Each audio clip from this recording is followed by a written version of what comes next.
자, 오늘은 어떤 내용을 할 거냐면 여러분들이 지금 분위기가 어떠냐면은 이제 고용주 스폰 비자가 하반기에 많은 변화가 있을 겁니다. 그럼 여러분들이 지금 많이 이제 방황을 할 거예요. 고용주 스폰으로 갈 것인지 주정부 스폰으로 갈 것인지에 대한 고민을 많이 할 것입니다. 근데 각 주마다 그런 조건들이 많이 있습니다. 그러니까 그런 거 보면서 잘 준비하시면 됩니다. 그러나 제 생각에는 여러분들이 하나만을 보고 너무 준비하면 위험합니다. 앞으로 어떻게 될지 모릅니다. 자, 그러면 이제 고용주 스폰에서 이민성이 뭘 바라보는지를 한번 다시 보겠습니다. 고용주 스폰에서 여러분들이 잘 보세요. 이민성은 현재 시점에서 여러분들에게 하고 싶은 얘기가 있어요. 이민성이 조금 많이 필요로 하는 포지션이 있어요. 그런 경우는 좀 심사가 조금 널널해요. 상대적으로.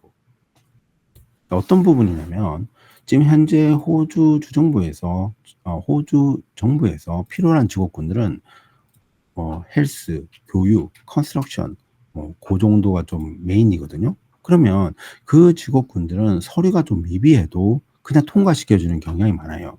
그럼 왜 그러냐 이러면은 간단합니다. 제뉴인한지 안 한지가 대부분의 거절 사유예요. 제뉴인하다 안 한다 뜻은 뭐냐면 이 직업군이 호주 사람을 구할 수가 없고, 그리고 정말로 사람이 필요로 하고, 그 회사가 그 직업군이 없으면 회사가 운영이 어렵고, 그리고 그 직업군을 통해서 호주가 좀 더 경제적 이득을 얻을 수 있다. 그런 정도를 설명을 했는데 이미 그 직업 섹터들이 이미 호주에서 이미 인지를 하고 있어요. 그러면 대부분 그 심사가 이거를 어떻게 비자를 승인해 주지 하는 케이스도 승인이 나는 경우가 있습니다. 이상하죠? 진짜로 그럴 수 있습니다. 자, 그래서 여러분 고용주 스폰 비자는 TSS가 있고 ENS, 이제 TSS는 여러분 48이라고 하고 ENS는 186이라고 하는데 이 두 개의 조건이 조금씩 다르지만 전체적으로는 여러분 이민성은 비슷하게 보는 관점이 있어요. 뭐가 다르냐면 그러니까 ENS 482 같은 경우는 이 영주권 아닙니다. 영주권 아니고 뭐 2년에서 4년 비자 사이 안에 여러분들이 2년 동안 같은 고용주로서 일을 하게 되면은 그다음에 영주권을 신청할 수 있죠. 186으로. 또는 여러분들이 뭐 186 경우는 두 가지 스트림이 있는데 하나는 482에서 2년 동안 일을 하다가 186, 1ENS를 신청하는 경우가 아니면은 뭐 여러분 다이렉트 엔트리라고 해가지고 다이렉트 엔트리 186 같은 걸 신청하게 되면은 뭐 경력이 3년이고 기술 심사를 하고 영어 점수 6이 있으면은 바로 신청할 수 있습니다.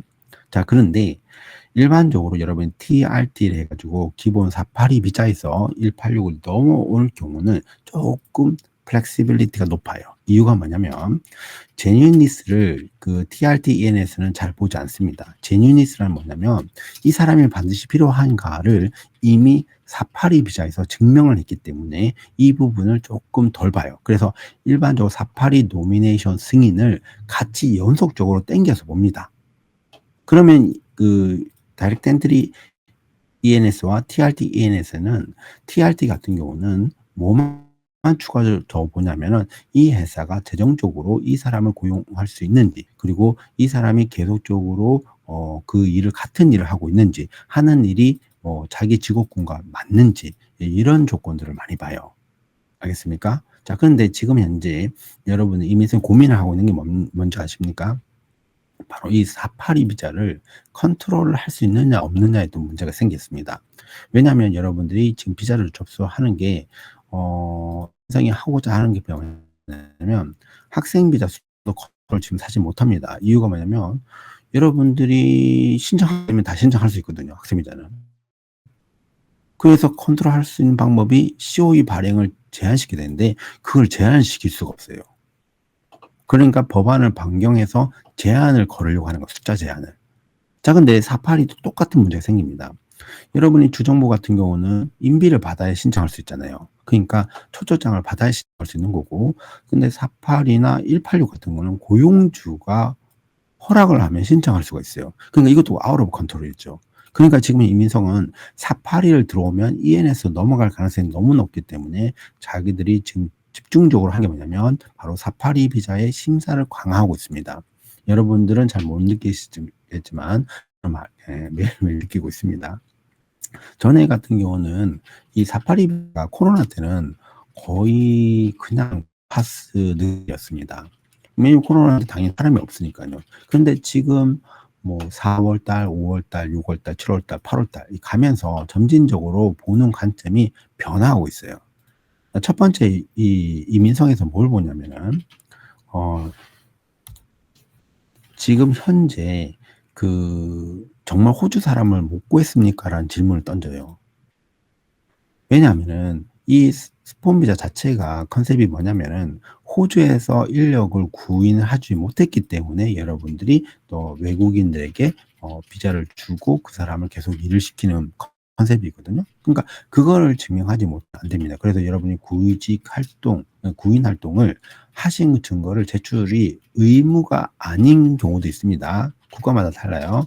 자, 뭐 한국 같은 경우는 예외 거의 다 면제가 다 되기 때문에 안 하지만, 그러나 그걸 안 하면은 어떤 문제가 생기냐면, 왜 여러분들은 반대로 호주 사람에게 취업의 기회를 주지 않았습니까?라고 공격을 들어옵니다.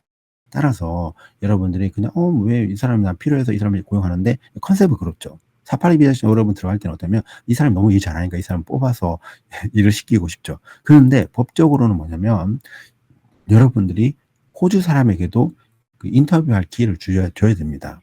그렇지 않고 바로 이 사람이 필요하니까 내가 이 사람을 스폰 주겠다 해서 비자를 진행하잖아요. 그러면 임면성에서 이거 공격당할 수 있습니다. 조심하셔야 돼요. 네, 두 번째는 뭐냐면 지금 현재 모든 직업군이 다 73,150불로 세팅을 됐기 때문에 여러분들 여기서 또 겪는 문제가 생깁니다. 내가 하려는 스폰 하려는 직업군이 73,150불을 못 주는 경우가 생깁니다. 그렇겠죠? 그런데 고용주가 아니 이 사람이 샐러리를 어떻게 구했지 해서 73,150이니까 73,150이라고 해서 그냥 준다고 해서 이 요구 조건 만족하는 게 아닙니다.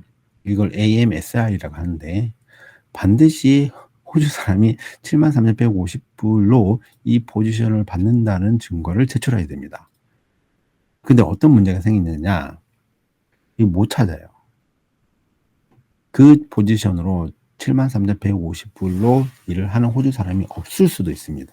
그럴 때 가장 문제가 됩니다. 그래서 그런 문제도 미리 준비하지 않으면 이민성에서 공격을 많이 당합니다. 아시겠죠?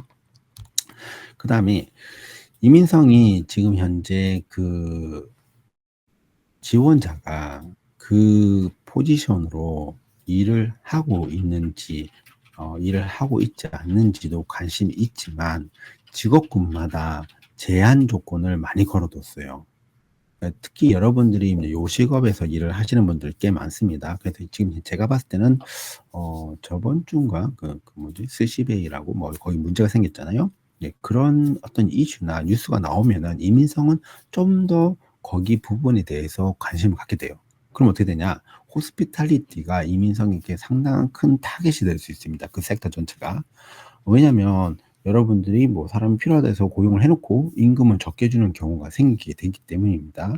그걸 막으려고 하거든요. 왜냐면 이민성은 여론을 싫어하기 때문에 여론이 막 너희들 이민성 제대로 관리를 안 해가지고 이렇게 됐네, 그런 얘기를 듣길 싫어하거든요. 그래서 지금 이민성에서는 지금 현재 웬만하게 좀 조심해야 될 게 뭐냐면, 일반 식당은 괜찮은데 카페에서 스폰 주는 경우가 있습니다. 여러분들 카페에서 스폰 주는 경우 조심하셔야. 카페 같은 경우는 이민성이 조금 뭐라고 생각하냐면 리미티드 서비스 레스토랑으로 컨셉을 보기 시작합니다. 그냥 이미 시선을. 그래서 여러분들이 그 회사가 너희들 뭐 메뉴가 일반적으로 뭐 좀 너무 제한적이고 풀 서비스도 안 될 것 같고 뭐 여러 가지 딴지를 걸어서라도 거절을 시키려고 해요. 지금은. 그러니까 조심하셔야 돼요. 그래서 여러분이 만약에 고용주를 찾게 된다면은 가능하면은 풀 서비스가 가능한 식당으로 가시는 게 좋고, 카페처럼 업무 시간이 짧잖아요. 그럼 조금 조심하시는 게 좋습니다. 그리고 기본적으로 그 회사들이 충분하게 재정적인 능력이 있어야 되기 때문에 뭐 1년 이상의 오퍼레이션 했던 식당이나 뭐 고용 찾는 게 좋습니다. 두 번째는 뭐냐면 여러분들이 그 일을 하는 기술이 있는 거를 또 증명하셔야 돼요. 전에는 조금 약간 좀 되게 좀 높아 가지고 노미네이션에서 통과되면 웬만하면은 비자를 그냥 줬어요.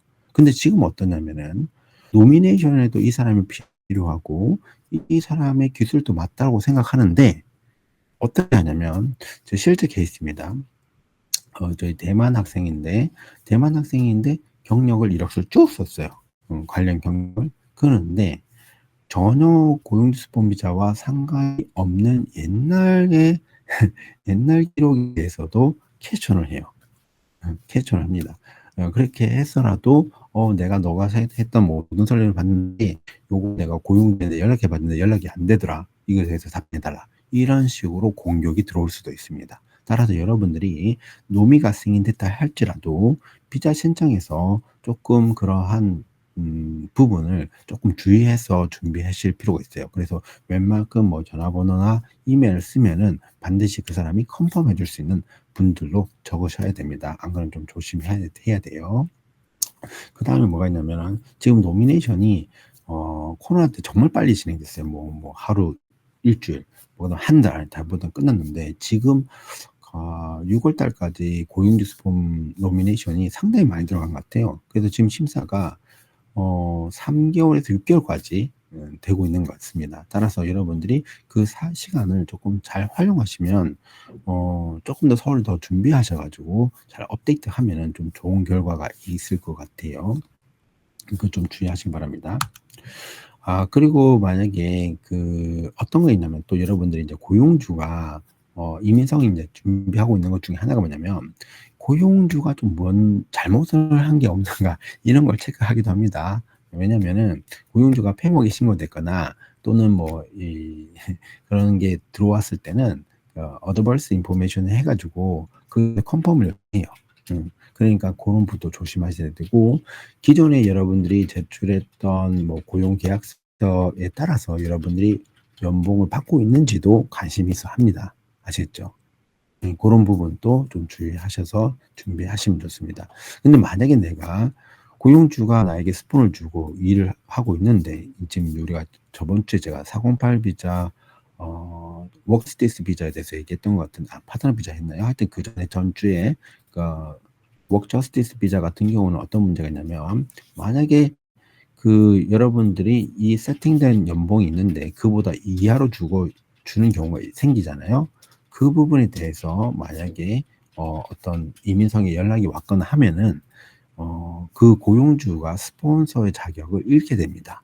그럴 경우 여러분들이 나중에 노미나 비자에 문제가 생길 수 있어요. 그러면 고용주를 변경을 해야 될 문제가 생깁니다. 그것도 주의하셔야 됩니다. 아셨죠? 그 다음에 여러분들이 이제 고용주, 또 독특한 직업군들이 많은데 직업군들 중에 조금 애매한 직업군들이 있어요. 이게 모든 산업에 다 들어가는 직업군들 같은 경우가 뭐 매니저 이런 직업군들은 이민성이 특히 큰 눈을 뜨면서 봅니다. 왜? 예, 여러 군데 다 걸리기 때문에. 그래서 여러분들이 하는 비즈니스에서 이 직업군이 정말 필요한지를 설명을 하지 못하면 또 어려워질 수 있습니다. 아셨습니까? 그러니까 반드시 디테일하게 그 포지션에 대해서 설명을 해야 되고 이 비즈니스와 그 포지션의 연관성도 강력히 설명해야 됩니다. 뭐 자동차 정비회사에서 자동차 뭐 모터 메카닉이 있는 거는 당연한 일이지고 식당에서 셰프가 있는 거는 당연하지만 갑자기 뭐 이렇게 어떤 마트에서 갑자기 IT 스페셜리스트가 나온다. 그러면 좀 문제가 되겠죠. 그럼 설명하셔야 됩니다. 아무리 비슷한 산업군이라고 할지라도 직접적으로 그 사람이 필요 없다 하면은 공격이 들어요. 예를 들어서 만약에 내가 판금 회사에서 자동차 뭐 정비하는데 판금 회사에서 자동차 정비 파트까지도 우리가 커버하겠다 해가지고 그 사람을 스폰 주려고 하죠. 그래도 거절돼요. 이유가 뭐냐면 그 회사에서 자동차 정비에 그 비즈니스를 온고잉 하고 있다는 걸 증명하지 못하면 익스펜션 할 수 있죠. 근데 증명하지 못하면 제뉴인하다고 생각하지 않아요. 그냥 비자 목적을 위해서 여러분의 포지션을 갑자기 급조했지 않았냐. 그렇게 공격이 들어옵니다. 그거 주의하셔야 됩니다. 그리고 여러분 이제 이게 뭐냐면은 여러분 이제 조금 제가 이거 뭐 셀프 스폰 같은 것도 이제 제가 설명해 드릴 텐데 만약에 여러분이 어떤 회사를 많이 운영을 하고 있다고 쳐요. 근데 운영을 하고 있는데 이 제뉴인 포지션에서 어떤 게 걸리냐면 가족이 그 회사에 어 오너를 갖고 있거나 뭐 여러분들의 뭐 친인척분이 뭐 오너가 있다면 기본적으로 이민성은 그 케이스를 안 좋게 봐요. 두 번째 뭐냐면 여러분이 또 그 오너가 될 수 있습니다. 네, 불가능한 건 아니에요. 왜냐하면 법령상은 반드시 얘기했습니다. 여러분들이 셀프 스폰이 불가능한 건 아니지만 기본적으로 회사 설립한 게 얼마 안 됐고, 그리고 여러분들의 매출이 상당히 적고, 그리고 그만큼 연봉을 줄 수 없다고 생각하면은 여러분 제뉴인하다고 생각하잖아요. 그래서 사실은 셀프 스폰은 상당히 어렵습니다. 그래서 여러분들이 가능한, 만약에 여러분들이 뭐 근데 그래도 학생비자 상태에서도 회사를 운영할 수도 있어요. 카페를 운영하거나 뭐 식당 운영하거나 뭐 다른 비즈니스를 할 수 있겠죠.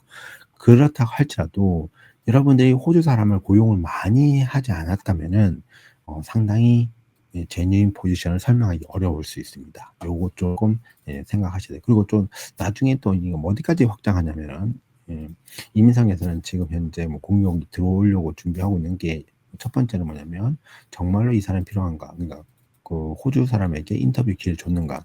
두 번째는 정말로 연봉이 제대로 설명이 됐는가?